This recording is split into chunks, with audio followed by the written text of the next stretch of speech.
Welcome back to the True Crime Lounge podcast. I do have a Patreon that you can join for early access to episodes scheduled to come out. I also have a merch shop for all your true crime gear. For any updates on my channel or podcast, you can find me on Instagram, Twitter, and Facebook. With that being said, let's jump into today's episode, shall we? Alright, today we're going to continue on with our four-part mini-series on Bob Crane, the killing of a legend. Let's dive in, shall we? Now, having a keen interest in theater since his early days in Connecticut, he performed in many stage productions from the 1950s through the 1970s. His first tour in 1969 with the Cactus Flower received critical praise as he admittedly hoped it would serve as a springboard to Broadway. He would continue to perform the stage and receive terrific reviews in production, as Send Me No Flowers, Six Rims Review, and Beginner's Luck, the latter of which he owned the rights, um, as well as starred and directed. Now, he would return to radio, and he kept a close connection with radio long after his days at KNX. In 1973, he filled in for the former LA drive-in competitor Dick Whittinghill over at KMPC over Whittinghill's while he was on vacation, and he would never forget his Connecticut roots, returning back east often. In January 1976, he would return to Bridgeport to help Wick celebrate the station's 50th anniversary. Now, let's talk about his philanthropy for a minute. He was a he volunteered tirelessly.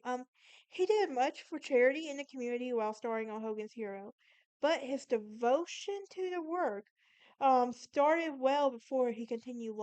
started well before and long continued after it.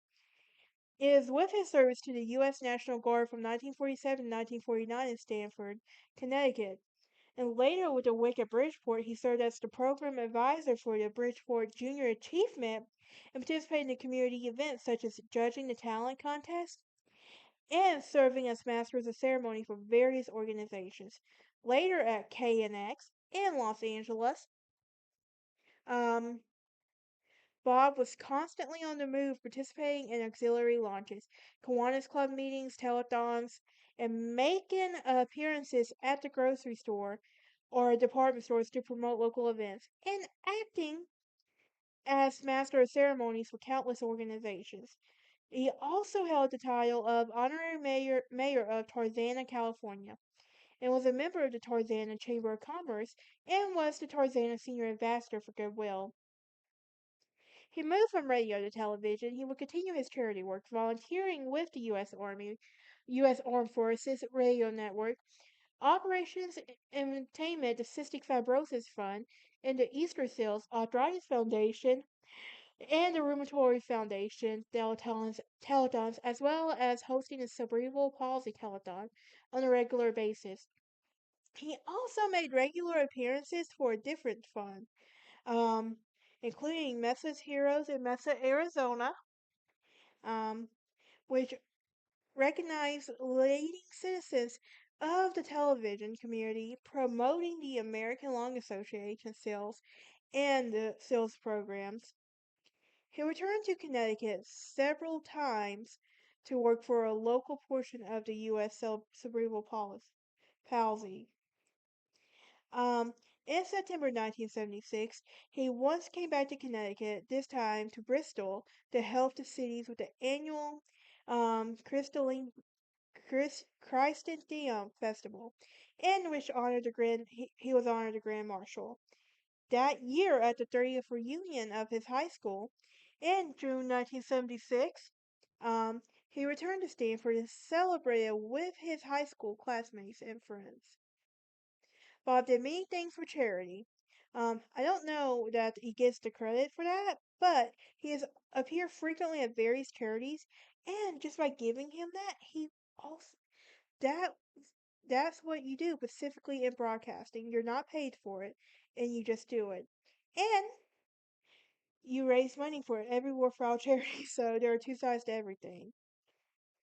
In 1978, Bob filmed a pilot for a new television series, The Hawaiian Experience. The series was hosted by Bob and will provide viewers with a behind the scenes look at various results at the Hawaiian Islands. It was canceled because of Bob's untimely death later that year. In January 1978, Bob also filmed an episode of the Canadian television series Celebrity Cooks, also to several industries, individuals affiliated with the series, including the owner, producer, talent agent, stage manager, and photographer. He also was one of their best guests, and he did not break down or exhibit any inappropriate behavior during the episode. Bob's Experience episode aired several times in Canada before it was picked up to run in the U.S. syndication.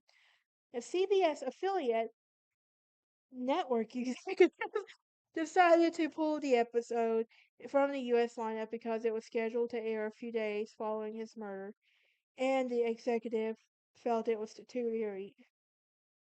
Now, Autofocus was the 2002 biopic directed by Paul Schrader and Greg Kiner, and is primarily on Bob Crane's sexual addiction and murder. However, the film is neither accurate nor complete in the portrayal of Bob, as it was on. As Trader stated in 2002, the article published by New York Times was, "My intent with autofocus is not to be true or definitive, but people's actual lives are not really that interesting. And with Crane, I wanted to see get something meaty. Otherwise, who cares? I care. I'd like to know about this guy." Along the estate of Bob Crane members, the family and hundreds of people of Bob spoke with Bob Crane and everything.